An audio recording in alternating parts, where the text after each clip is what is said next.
Happy anniversary प्रीति।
क्या बात है प्रीति, तुम ठीक तो हो ना?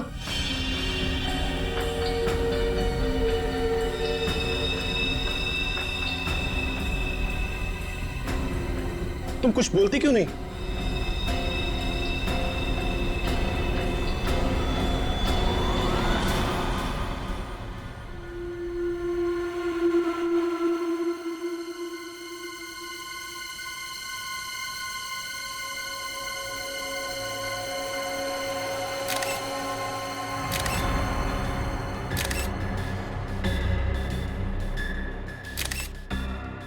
तीन, चार, पाँच, छह, सात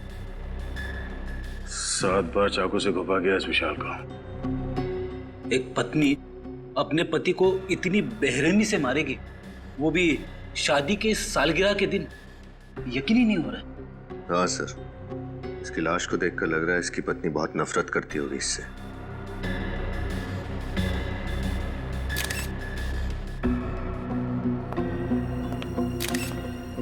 आप लोग कौन है विशाल के? हम लोग दोस्त हैं सर। दोस्त? कब से जानते हो तुम विशाल और प्रीति को? सर हम उन्हें कॉलेज टाइम से जानते हैं सर। इन दोनों के बीच रिश्ते कैसे हैं, संबंध कैसे थे? सर वो एक दूसरे से बहुत प्यार करते थे। आज तक कभी उन्होंने एक दूसरे से ऊंची आवाज में भी बात नहीं की थी। अच्छा, तो आज ऐसी क्या बात हो गई कि प्रीति ने विशाल को इतनी बेरहमी से मारा? कुछ समझ में नहीं आ रहा है सर, प्रीति ऐसा कैसे कर सकती है? सर विशाल आज सुबह बहुत खुश था।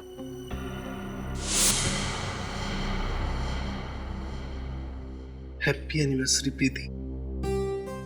मैं दुनिया का सबसे खुश नसीब पति हूं जो मुझे तुम्हारे जैसी बीवी मिली।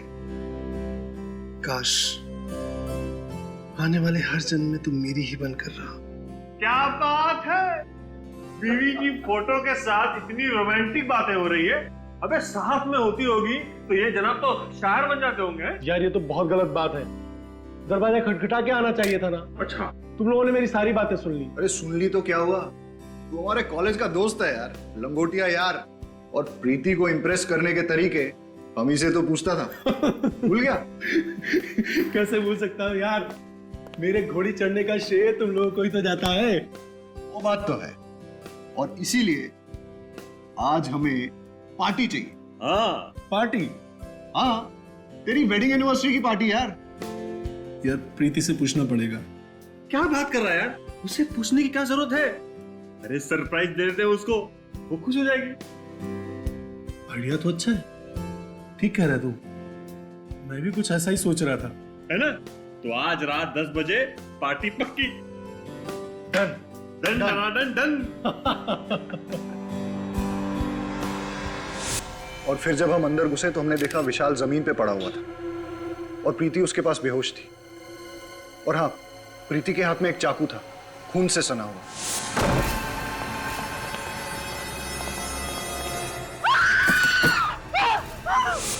अच्छा, विशाल ने पिछले कुछ दिनों में प्रीति के बर्ताव के बारे में कुछ कहा कि वो किसी बात को लेकर टेंशन में थी या विशाल से किसी कारण वो परेशान थी?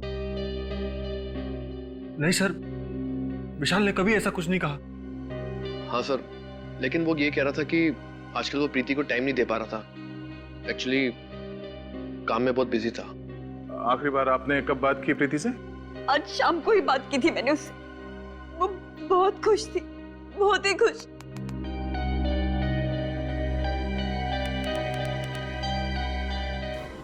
सर, ये प्रीति तो कुछ बोलने को तैयार ही नहीं।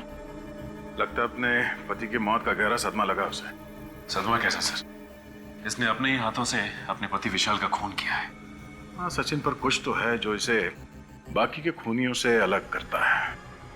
विशाल के खून के बाद इसने भागने की कोशिश नहीं की और ना ही कोई बहाना बनाया। विशाल की मौत के बाद से लेके अब तक इसकी जुबान से एक शब्द तक नहीं निकला। पानी का एक घूंट तक नहीं पिया इसने। पता नहीं इसके दिमाग में क्या चल रहा है। क्या बात है भाई? बड़ी टेंशन में तुम लोग? टेंशन की बात है सर।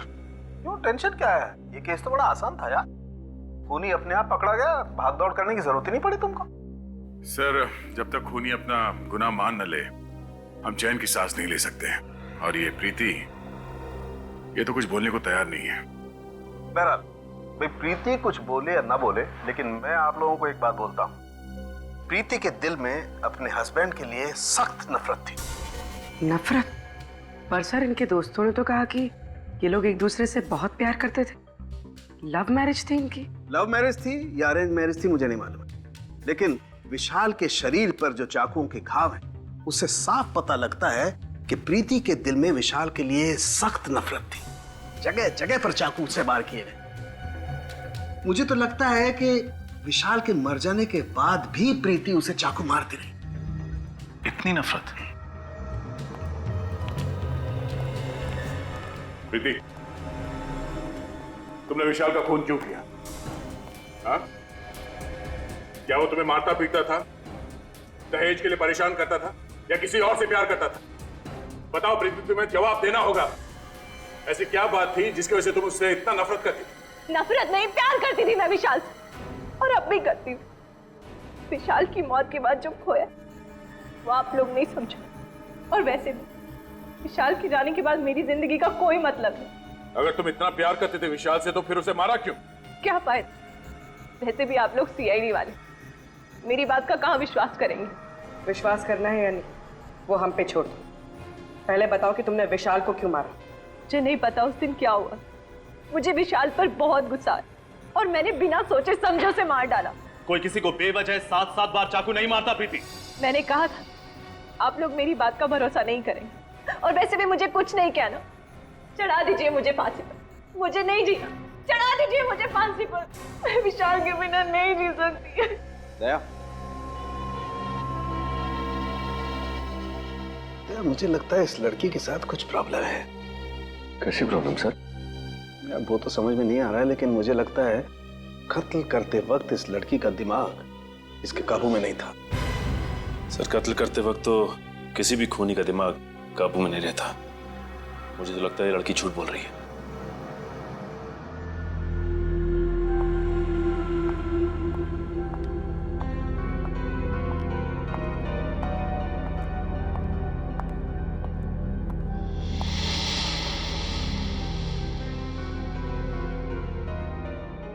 आ गई तू?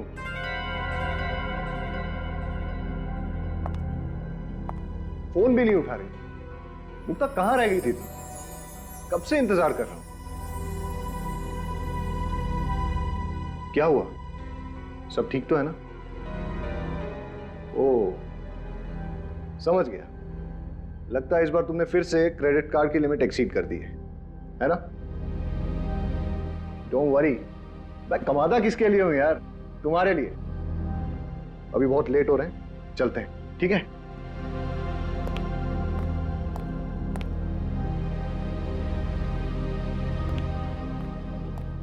चलो, कम कम।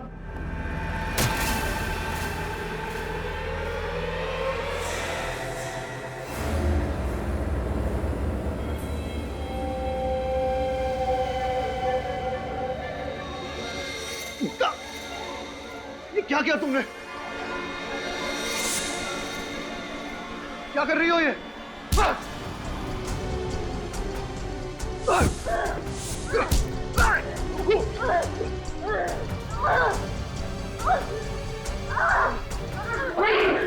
मुक्ता, ये क्या कर रही हो? पागल हो गई हो?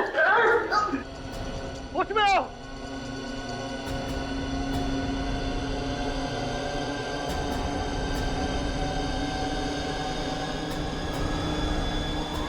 मुक्ता!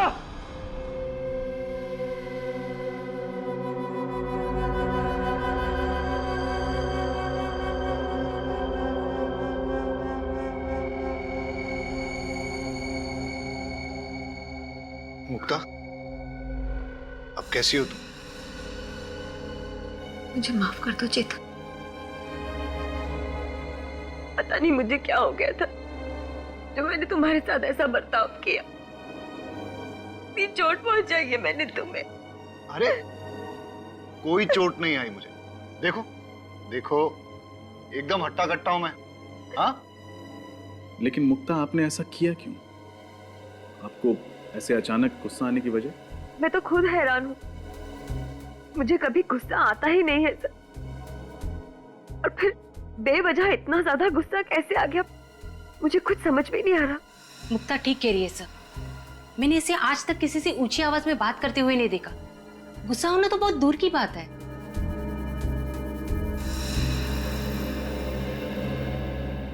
तो आप दोनों का कहना है कि आप लोगों ने अपने अपने पतियों पे इसलिए हमला किया क्योंकि आप लोगों को अचानक उन दोनों पे बहुत तेज गुस्सा आने लगा।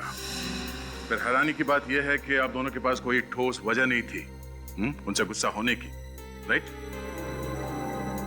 जी हाँ सर, पता नहीं मुझे क्या हो गया था। वो तो शुक्र है भगवान का कि चेतन को कुछ हुआ नहीं, वरना मैं अपने ही हाथों अपने आप को विधवा कर लेती। 2 दिनों के अंदर ऐसे 2 हादसे होना कोई इत्तेफाक तो नहीं हो सकता। जरूर कोई बड़ा कारण है इसके पीछे जो इस वक्त हमें दिख नहीं रहा। और इस बात के तह तक पहुंचने के लिए हमारा ये जानना बहुत जरूरी है कि उस दिन आप लोगों ने क्या क्या किया था।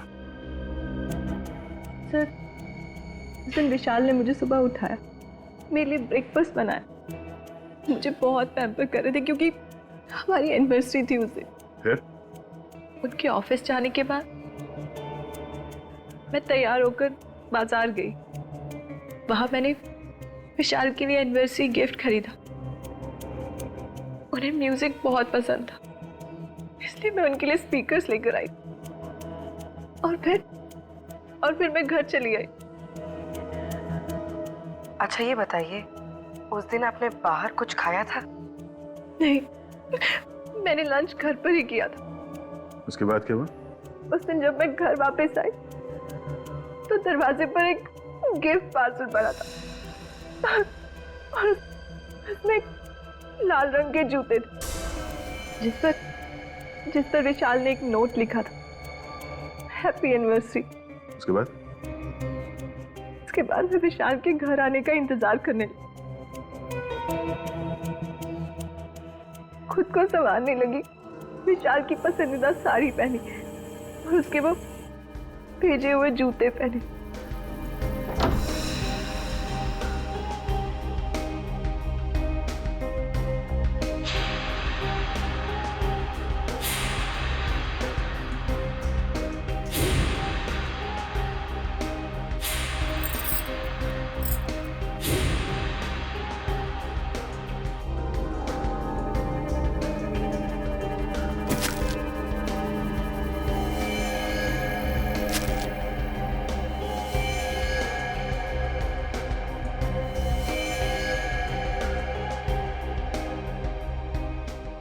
और जब वो घर लौटे तो मैं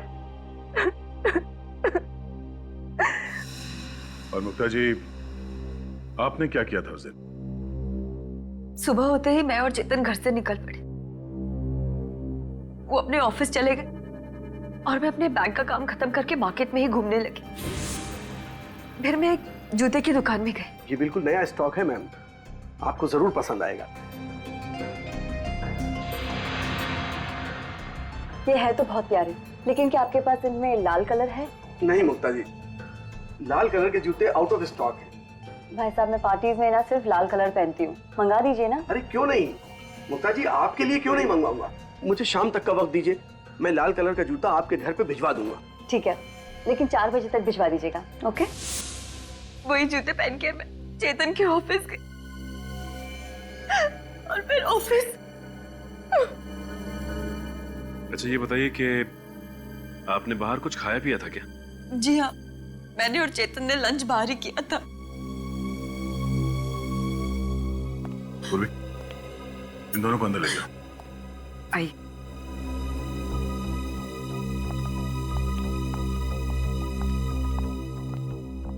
आई।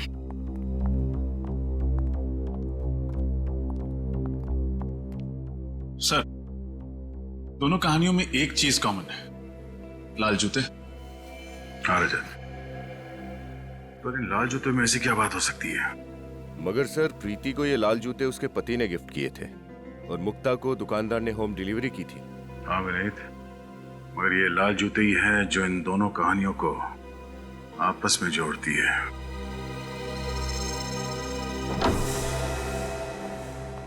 घर की अच्छी तरह से तलाशी लो, देखो लाल जूते कहीं मिलते हैं क्या।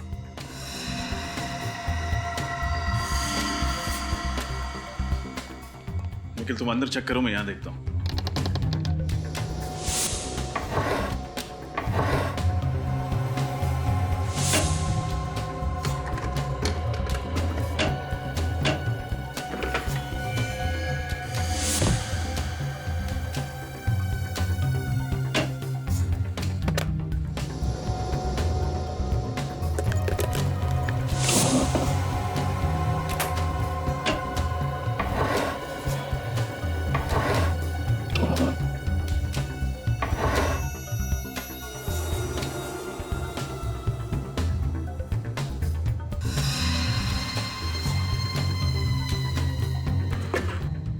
यहाँ तो कोई लाल कलर की लेडीज शू नहीं है।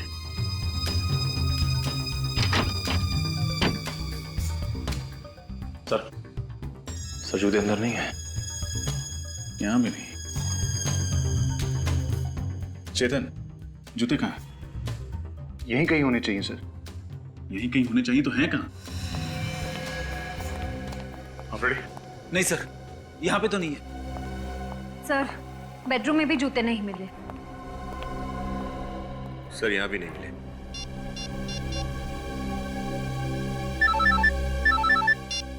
हाँ बोलो। हमने मुक्ता के घर को अच्छी तरह छान लिया, जूते नहीं मिले। इसका मतलब साफ है कि गड़बड़ उन जूतों में ही है, इसलिए हमारे पहुंचने से पहले खूनी ने वो जूते गायब कर दिए। ये लाल जूते गए तो कहाँ गए? सर, ये केतु है, मुक्ता जी के घर यही गया था जूते देने। सर, मुझे कुछ नहीं मालूम सर, मैं तो सिर्फ जूते देकर वापस आ गया था सर। थोड़ा याद करके बताओ, जब तुम मुक्ता को उसके जूते देने जा रहे थे तो रास्ते में कुछ हुआ? शायद तुमने थोड़ी देर के लिए जूतों को लवारिस छोड़ दिया हो, या फिर किसी ने उन्हें बदल दिया, कुछ अलग, कुछ अजीब, कुछ भी।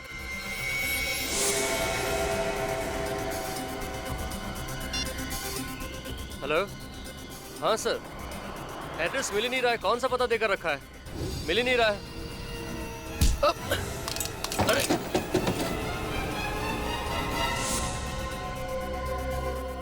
सर, इसका मतलब जो आदमी केतु से टकराया उसने जूते बदल दिए? हो सकता है पंकज, और अगर जल्दी ही उन खूनी जूतों का राज पता नहीं चला तो शायद कुछ और पति मारे जाएंगे अपनी पत्नियों के हाथों।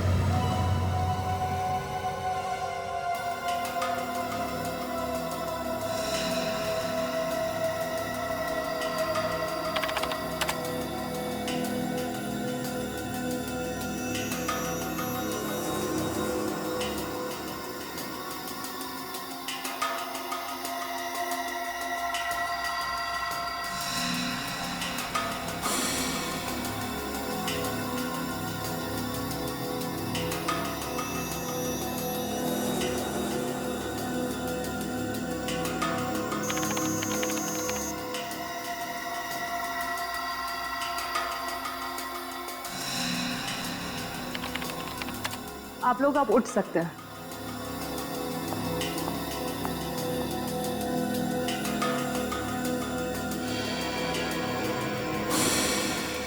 ओ, ये चक्कर है। क्या चक्कर है डॉक्टर साहब? अभिजीत, मुझे खूनी का पता लग गया है। कौन है सर? जूते। जूते? वही लाल जूते जो इन दोनों लड़कियों ने पहने हुए थे। डॉक्टर साहब ये कैसे हो सकता है? रजत, उन जूतों में ऐसा कुछ खास था जिसकी वजह से जो भी उन जूतों को पहनता शायद खून करने लगता।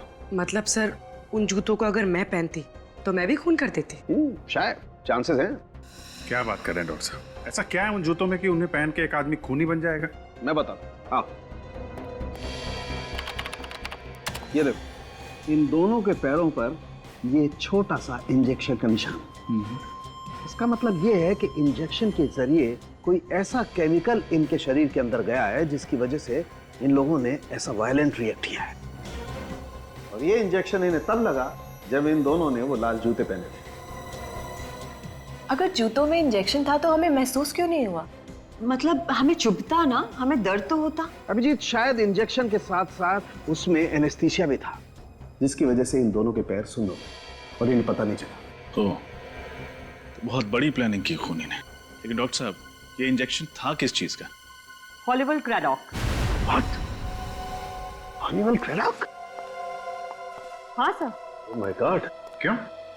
ऐसा क्या है इस केमिकल में? ये एक ऐसा केमिकल है अभिजीत जो अगर इंसान के शरीर में चला जाए तो उसका ब्लड प्रेशर बहुत हाई हो जाता है, उसके दिमाग में तूफान मचने लगता है, उसे इतना ज्यादा गुस्सा आने लगता है कि वो अपने होश में नहीं रहता, बहुत ही हिंसात्मक, वायलेंट हो जाता है, और ऐसी हालत में वो किसी का खून भी कर सकता है। मतलब सर बहुत ही खतरनाक केमिकल है। हाँ मिनी, इसीलिए इस केमिकल पर बैन है। कई देशों में तो इस केमिकल को जानवरों पर इस्तेमाल किया जाता है, ये पता लगाने के लिए कि आखिर वो जानवर कितना वायलेंट हो सकते हैं। डॉक्टर साहब, ये बॉडी में जाने के बाद इस केमिकल को कितना टाइम लगता है असर दिखाने में? ज्यादा से ज्यादा 10 मिनट। 10 मिनट? लाल जूते और उसमें ये केमिकल वाले इंजेक्शन। सर एक बात तो तय है, खूनी ने प्रीति और मुक्ता के बारे में अच्छे से रिसर्च की थी। वो जानता था कि मुक्ता का पसंदीदा जूतों का ब्रांड कौन सा है। इतना ही नहीं रजत, खूनी को अच्छी तरह से मालूम था कि कौन सा वक्त सही है उन दोनों के लिए, अपने पति विशाल और चेतन को मारने के लिए। हाँ सर, अगर ये खून करने की कोशिश इन लोगों ने उस वक्त की होती जब वहां लोग मौजूद थे, तब शायद इनका प्लान फेल हो जाता। बिल्कुल हो जाता कि वहां पे मौजूद लोग विशाल को बचा लेते। असली खूनी को अच्छी तरह से पता था कौन से वक्त पे इस जुर्म को अंजाम देना चाहिए। सर ये प्रीति और विशाल का घर में अकेला होना तो समझ में आता है, लेकिन मुक्ता तो चेतन के ऑफिस में गई थी ना, तो उसे कैसे पता चला कि चेतन ऑफिस में किस वक्त अकेला रहने वाला है? इस मुक्ता से ही पूछ लेते हैं। सर कुछ पता चला ये सब कौन कर रहा था? अभी तक तो नहीं, और आप लोग चिंता मत कीजिए, बहुत जल्दी असली गुनहगार हमारे सामने होगा।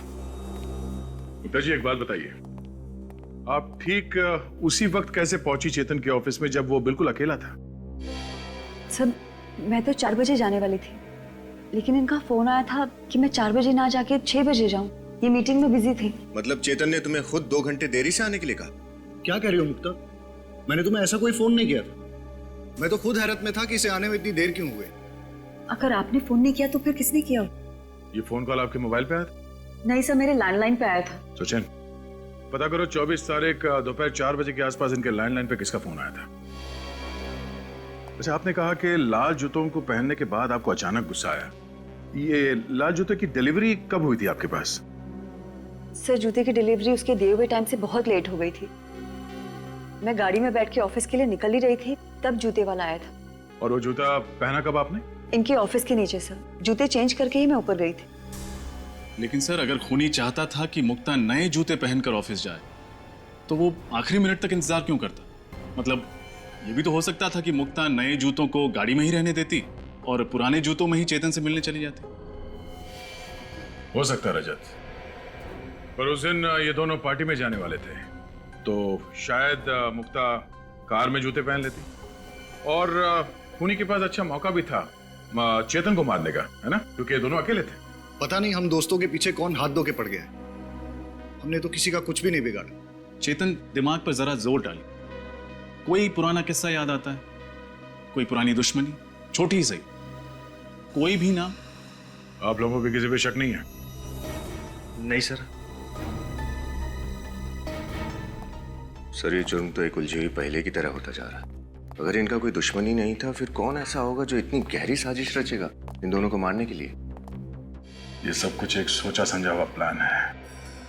उन्हीं ने ऐसा वापरा जैसे शतरंज के खिलाड़ी घोड़ों और ऊंट को वापरता है। हाँ सर, खूनी ने ये सब उन जूतों के जरिए किया है, उनमें इंजेक्शन फिट करके।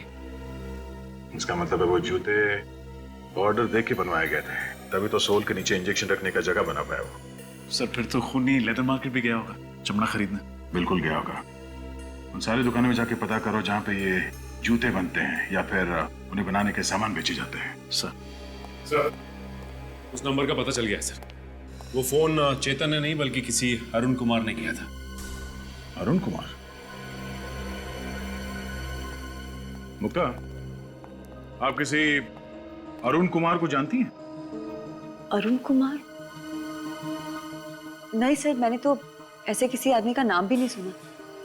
प्रीति तुम? मैं किसी अरुण को नहीं जानती। शायद विशाल जानता हो। अगर विशाल जानते किसी को तो मुझे जरूर बताते।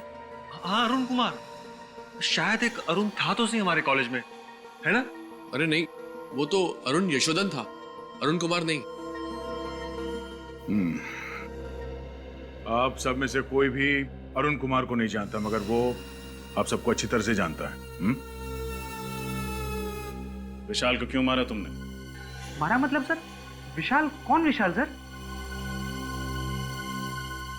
ये विशाल। अब कुछ याद आया? नहीं सर, इस आदमी को तो मैं पहली बार देख रहा हूँ। अच्छा, इसे तो जरूर पहचानते होगे। नहीं सर, अब ये कौन है? ये चेतन है। चेतन बन के उसकी वाइफ को फोन करते हो और कहते हो चेतन को ही नहीं पहचानते। कमाल है। सर मैं किसी और की वाइफ को क्यों फोन करूंगा सर? मेरी खुद की वाइफ है फोन करने के लिए। झूठ मत बोलो। फोन रिकॉर्ड से हमें पता चला है कि कल शाम 4 बजे तुमने ही मुक्ता को फोन किया था। मुक्ता? सर मैं इनमें से किसी को नहीं जानता। कौन है ये सब सर? और कल 4 बजे? हाँ सर, 1 मिनट। मैं कल शाम को 4 बजे बाजार गया था और एक आदमी ने मुझसे फोन मांगा था एक कॉल करने के लिए। एक आदमी को दिया था फोन कॉल करने के लिए। बड़ी अच्छी कहानी बना लेते हो। मैं कहानी नहीं बना रहा हूँ। आप खुद सोचिए, अगर मुझे जुर्म करना होता तो मैं खुद का फोन क्यों इस्तेमाल करता? किसी पीसी या किसी और फोन से कॉल नहीं कर सकता था क्या?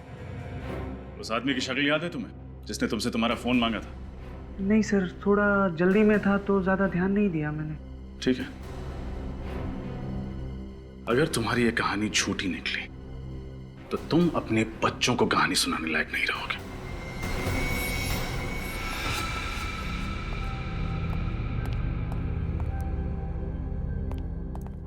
क्या हुआ पीयूष? तूने हम लोगों को अचानक क्यों बुला लिया? मुझे तुम लोगों से जरूरी बात करनी है। हाँ बोलना। मुझे लगता है वो वापस आ गया है। व्हाट? पागल तो नहीं हो क्या तुम? अरे यार मैं ठीक कह रहा हूँ। विशाल ऊपर पहुंच गया, चेतन मरते मरते बचा। इससे पहले कि हम दोनों का टिकट कट जाए हमें सब कुछ सीआईडी को बता देना चाहिए। दिमाग तो नहीं खराब हो गया तेरा? अगर सीआईडी को इस बात की भनक भी लग गई ना तो तू सोच नहीं सकता वो हम लोगों का क्या हाल करेंगे। अरे यार जो होगा देखा जाएगा। यूं बेमौत मरने से तो अच्छा ही है ना।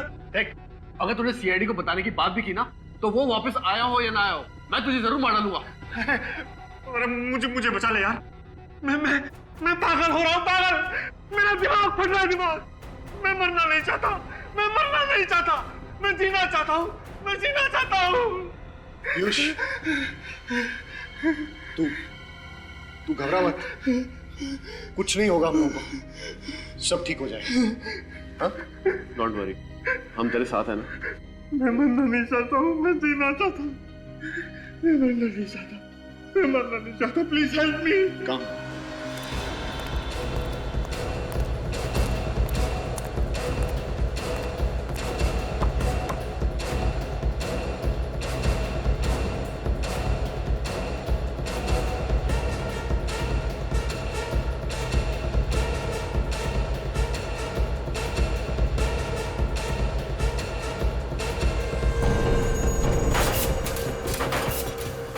कुछ दिनों में आपके यहाँ कोई आदमी लाल रंग का चमड़ा खरीदने आया था लड़कियों के जूते बनवाने के लिए? ऐसा तो यहाँ कोई नहीं आया सर। सर आया था, मैनेजर साहब से मिला था। काफी कम लेदर चाहिए था उसे, वो भी लाल रंग का ही चाहिए था साहब। कौन था वो? चेहरा याद है उसका? मुझे तो नहीं साहब, मैनेजर साहब को याद होगा। ये मैनेजर कहाँ, बुलाओ जरा उसे। मैनेजर साहब छुट्टी पे गए हैं। छुट्टी पे गया? फोन लगाओ उसे, बोलो सीआईडी ने ब्यूरो में बुलाया स्केच बनवाने के लिए।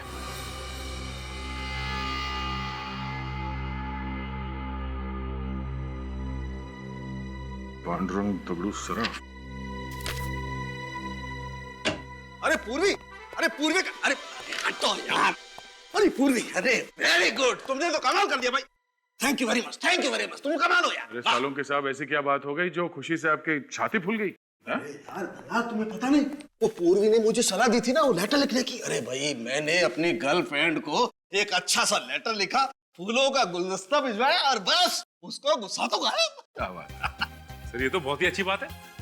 मुबारक हो सर। अरे भाई रहने दो, अपनी मुबारकबाद आप अपने पास रखिए, पहले भी झेल चुका हूँ यार मैं तुम्हें। अरे सर, गिफ्ट में कैंची दी आपने और गलती मेरी। यार ऐसे वक्त पे कैंची की याद दिलाना जरूरी है क्या यार? मैंने कहा था ना सर कि आपका लिखा हुआ खत पढ़ के वो खुश हो जाएगी। वेरी गुड पूरी, तुम कमाल हो। आइंदा से इस मामले में कोई टिप्स लेनी होगी ना बेटा, मैं सीधा तुम्हारे पास आऊंगा। यस डॉक्टर साहब, पूर्वी से क्यों, आप तो ये तारिका से भी ले सकते हैं और उसके लिए आपको यहाँ ब्यूरो में आने की जरूरत भी नहीं पड़ेगी। अरे नहीं दया, तुम समझते नहीं हो यार, तारिका की इस मामले में जरा पसंद कमजोर है यार। डॉक्टर साहब, अभिजीत के बारे में अगर कुछ कहना है तो मेरे सामने तो प्लीज आप। अच्छा अच्छा अच्छा अच्छा, बुरा लगा ना, बुरा लगा, कोई बात नहीं है यार। मैं भी अपना वक्त बर्बाद नहीं करना चाहता ये डिस्कस करके यार। अरे मेरे पास टाइम नहीं है, मुझे फेशियल कराने जाना है यार। सर, फेशियल और आप? क्यों, मैं फेशियल क्यों नहीं है? नहीं नहीं नहीं, बिल्कुल सर, करना चाहिए आपको, फेशियल करना चाहिए। हाँ, और आज तो जरूर करना चाहिए यार। बिल्कुल। यू नो डेटिंग है, डिनर पे जा रहा हूँ गर्लफ्रेंड के साथ यार। बहुत अच्छी बात है सर। उम्मीद करते हैं कि जब तक आप दोनों का डिनर खत्म हो जाता है तब तक हम लोग ये केस सॉल्व कर देंगे। यस यस, ऑफ कोर्स तुम केस सॉल्व करो, मैं डिनर सॉल्व करता हूँ। बाय पूर्वी, बाय। सर डॉक्टर साड़ुंके भी कमाल के, उम्र 55 की, दिल बचपन का। अरे उनके सामने मत बोल देना, जीना हराम कर देंगे तुम्हारा। सर स्केच तैयार हो गया। गुड, देखे जरा। ओह, तो ये है वो चैंपियन। अब इस चैंपियन का अच्छा वक्त शुरू होगा।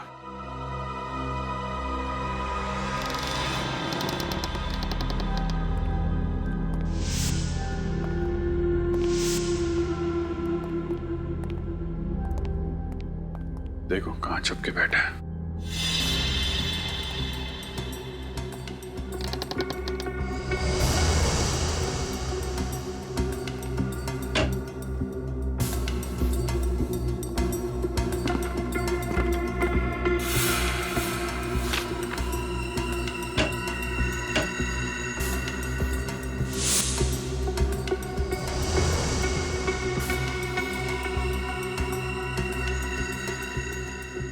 ये किसकी फोटो है?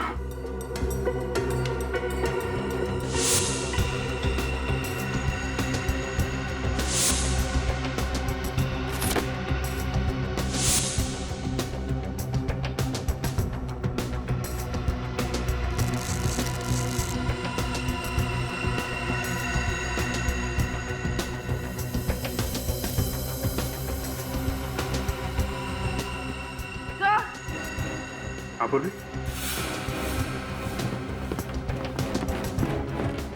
सर यहाँ पर ये नीडल्स और सिरिंजेस मिली है। सर ये वो केमिकल जो जूतों में इस्तेमाल किया गया था। और सर ये जेल जो पैरों को सुन्न करने के लिए जूतों में डाला गया था। सर यहाँ पर ये लाल जूते भी हैं और सर ये इंजेक्शन।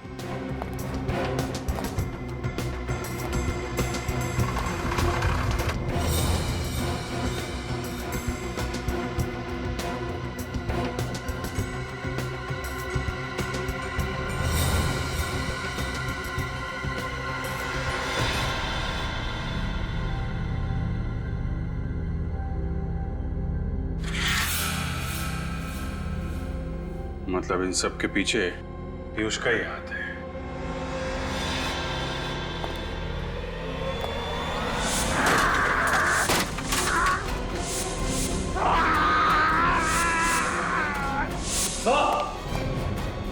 पूर्वी, सब कुछ उठा लो।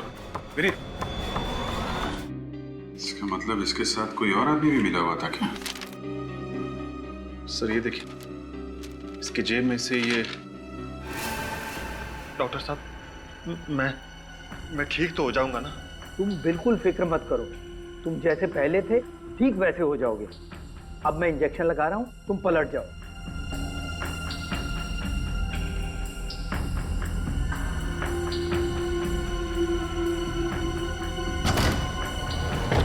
कौन हो तुम लोग? सीआईडी, पीछे हटो। चेहरा बदलवाया जा रहा है? चेहरा चाहे पीयूष का हो या अमित का, अंजाम तो फांसी ही है। ये क्या बकवास कर रहे हैं आप लोग? ऐसी कोई बात नहीं है, जाने दीजिए मुझे। कहाँ जा रहे हो? चेहरा नहीं बदलवाओगे? हाँ, मैं पीयूष नहीं, अमित हूँ। अमित, यही है ना तुम्हारा असली चेहरा?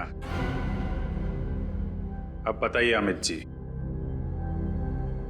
क्यों मारा अपने दोस्तों को तुमने? हैं? दोस्तों के नाम पे धब्बा थे वो लोग, धब्बा। क्यों? ऐसा क्या किया था उन लोगों ने तुम्हारे साथ? उनकी वजह से मैं खूनी बना। मैंने अपने ही हाथों से सपना की जान ले ली। कौन सपना? सपना मेरी प्रेमिका। कॉलेज के दिनों में हम एक दूसरे से बहुत प्यार करते थे। एक दिन सपना ने विशाल, पीयूष, चेतन और धीरज को एग्जाम पेपर चुराते हुए देख लिया। फिर उसने धमकी दी कि वो सब कुछ प्रिंसिपल को बता देगी। फिर इन चारों ने उसे मारने का प्लान बनाया। पर सपना तो तुम्हारी गर्लफ्रेंड थी, उनके कहने पे तुमने सपना का खून कर दिया। क्यों? क्योंकि उन चारों ने मुझसे झूठ कहा कि सपना मुझसे बेवफाई कर रही है।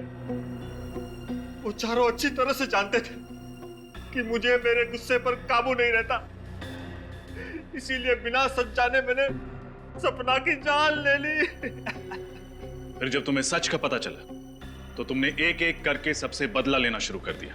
हाँ, और डॉक्टर साहब ने मेरी मदद की। इन्होंने मुझे पीयूष का चेहरा दिया, जिसका फायदा उठाकर मैंने अपने प्लान को अंजाम दिया और पीयूष को 1 साल तक कैद कर रखा। और मैं भी यही चाहता था कि इन चारों की मौत की वजह भी वही गुस्सा हो जिसकी वजह से मेरी सपना की मौत हुई थी। और इसीलिए मैंने जूतों में इंजेक्शन फिट किया। प्लान तो अच्छा बनाया था तुमने, लेकिन एक गलती कर दी। पीयूष के मोबाइल से आखिरी कॉल डॉक्टर साहब को कर दिया। सपना का खून किया तुमने। पश्चाताप के आंसू बहाने के बजाय अपने दोस्तों को भी मारा। तुम्हें तो फांसी ही होगी। और डॉक्टर साहब, आप पैसों की लालच में बिक गए। आपका और इनके बाकी दोस्तों का हिसाब तो अब अदालत ही करेगी।